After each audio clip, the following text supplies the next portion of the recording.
Hello.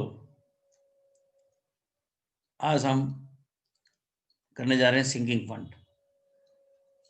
Sinking fund में दो फंडे होते हैं। एक तो होता है return on capital, return on capital. एक होता है return of capital, return of capital. अब रिटर्न ऑन कैपिटल क्या है, इसका क्या मतलब है? आपने कोई भी इन्वेस्टमेंट की, उससे जो इनकम ड्राइव की है आपने, उसको उसको बोलते हैं return on capital. Let's suppose आपने कहीं पैसे इन्वेस्ट किए, बैंक में आपने एफडी कराई, तो एफडी का जो इंटरेस्ट मिलेगा आपको, जो आपको एफडी का इंटरेस्ट मिलेगा, वो आपकी इनकम के ऊपर रिटर्न आई है। या आपने कोई फैक्ट्री खोली है, फैक्ट्री में जो कोई प्रॉफिट आएगा आपको, वो प्रॉफिट है, जो वो आपके रिटर्न ऑन कैपिटल है।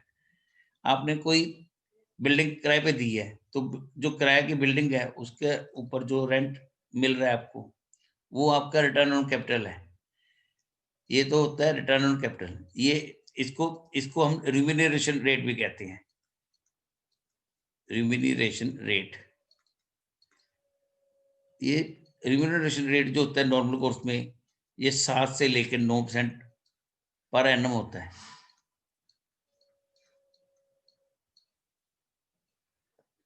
अब सिंकिंग फंड में क्या है? ये तो था आपका return on capital. Sinking fund में क्या है?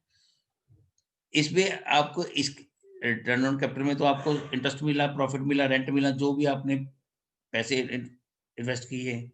अब आप चाहते हैं कि जो पैसा आपने इन्वेस्ट किया है, उसकी भी रिटर्न हो जाए, सारे पैसे की।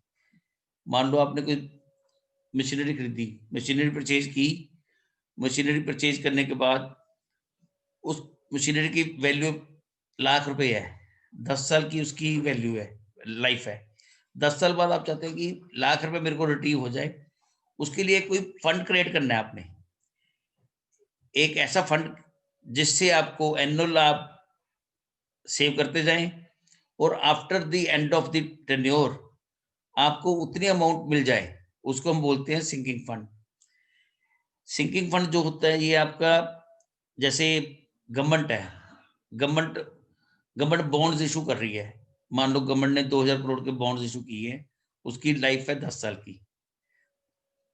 2000 करोड़ के बॉन्ड्स इशू किए हैं, लाइफ है उसकी 10 साल की। तो गवर्नमेंट अगर आप 10 साल के बाद कहेंगे, गवर्नमेंट के पास 10 साल के बाद 2000 करोड़ रुपए ही हैं, तो गवर्नमेंट के लिए सम टाइम मुश्किल हो जाती है। वो क्या करती है, एक ऐसा फंड क्रिएट कर लेती है जिसमें कुछ अमाउंट वो हर साल डिपॉजिट करती रहती है गवर्नमेंट। उसको बोलते हैं सिंकिंग फंड।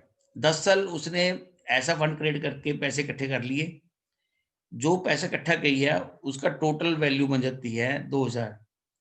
वो इसका इसको रिडेम्पशन रेट भी बोलते हैं। जो हम रिडेम्पशन रेट मतलब कि जो हमने पैसा इन्वेस्ट की है कैपिटल के ऊपर, उसकी कितनी रिकवरी आ रही है, इसको नॉर्मल कोर्स में हम लेते हैं 2 से 4% पर एनम।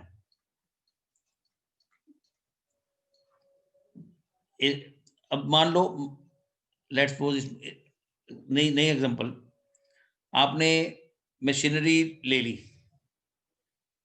मशीनरी लेके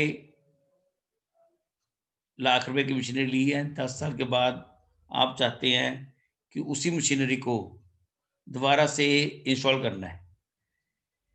आपके पास 10 साल के बाद पैसे कहाँ से आएंगे? आपने एक फंड क्रिएट कर रखा है, जो भी आपकी इनकम आ रही है, उसमें से कुछ कुछ पैसे आप विड्रॉ करते जाएंगे और उस फंड में इन्वेस्ट करते जाएंगे। सिंकिंग फंड उसको बोलते हैं, सिंकिंग फंड। सिंकिंग फंड में आप इन्वेस्ट करते जाएंगे। 10 साल कंटिन्यूसली आपने सेव किया, फंड इन्वेस्ट किया। 10 साल के बाद लाख रुपए जैसे मान लो आपने इन्वेस्ट किया था, तो आपको लाख रुपया उस टाइम मिल गया, आपको कोई प्रॉब्लम नहीं आएगी। सिंकिंग फंड के लिए, सिंकिंग फंड का जो फॉर्मूला है, सिंकिंग फंड का फॉर्मूला होता है आर अपॉन 1+r⁻n-1। इसमें R R what is R? R है rate of redemption, rate of redemption. जैसे मैंने आपको पहले बोला कि ये 2 से 4% का होता है, तो हम रेट ऑफ रिटर्न के बाद आ गया एन। एन क्या होता है? Number of years invested. Number of years invested, आपने कितने सालों के लिए पैसे इन्वेस्ट करने हैं, या आपने कोई भी बॉन्ड इशू किए हैं, मान लो कितने सालों के लिए बॉन्ड इशू किए हैं, 10 सालों के लिए बॉन्ड इशू किए हैं, तो 10 साल total value, number of N, N की वैल्यू 10 साल हो जाएगी। अब इसका एग्जांपल से मैं, ये तो this is your formula sinking fund का। अब मैं आपको कोई एग्जांपल दिखा, मान लो आपका रेट ऑफ, मैंने आपको बोला 2 से 4% होता है, 3% हम ले लेते हैं इसकी रेट ऑफ रिटेंशन। 3% को हम ऐसे भी लिख सकते हैं 0.03। अब नंबर ऑफ ईयर्स इन्वेस्टेड है, मान लो आपने ले लिए 10 ईयर्स लिए, आपने मान लो, अब आपने आपने कैपिटल, कोई भी कैपिटल है, कोई मशीनरी के लिए मान लो आपने इन्वेस्टमेंट की है 1 लाख रुपए की, राइट। अब एज पर दिस फॉर्मूला, अब पुट द वैल्यूज इन 1, तो इसमें इसमें आर आर कितना है आपका? 0.03। 1 प्लस 0.03, एन आपका है 10 माइनस 1, तो आपका ये रह जाता है आपका एस 0.03 अपॉन 0.344, 0.0872, 0.0782। ये आपका सिंकिंग फंड का जो फॉर्मूला है, इसमें इसमें ये अप्लाई हो गया आपका। अब इस केस में, पर्टिकुलर इस केस में आपको कितने पैसे इन्वेस्ट करने थे? अगर हम कहते हैं कि पर एनम सिंकिंग फंड कितना चाहिए हमें सिंकिंग फंड कितना चाहिए, तो इसकी इसकी वैल्यू होती है दिस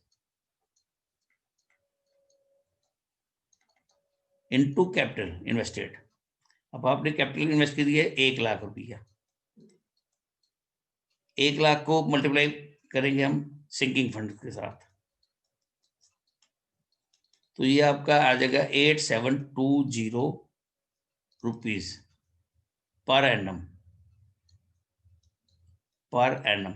इट मीन्स अगर हम 8720 रुपीज इन्वेस्ट करते रहेंगे 10 साल के लिए, तो हमें 1 लाख रुपया मिल जाएगा। 1 लाख रुपए से हमारी जरूरत पूरी हो जाएंगी। ये सिंकिंग फंड का फॉर्मूला है, सिंकिंग फंड निकालने का मेथड है।